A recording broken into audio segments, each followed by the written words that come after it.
There are reports of another NATO incursion in Pakistan, this time in northwestern Balochistan, an area where we've heard rumors that there are plans by US and NATO forces to expand the forays into Pakistani territory, but until today, this has not happened.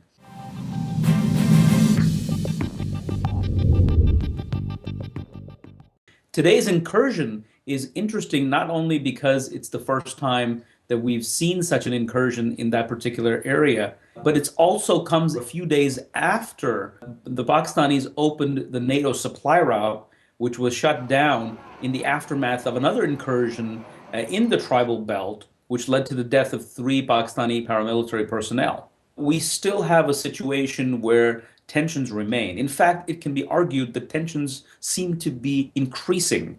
There's a lot of discourse in the public domain over what used to be a hush-hush matter about mistrust within Washington regarding Pakistan's military and particularly its intelligence service, given the latter's ties to Islamist militants.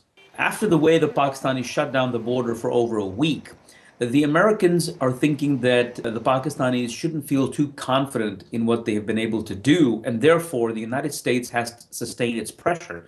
One way to sustain the pressure is to essentially do something that is unexpected, and that is the incursion in a different area. And in an area where there's been a lot of talk about making incursions, but there haven't been any incursions thus far. So that's the American way of trying to keep the Pakistanis from becoming much more assertive, if you will.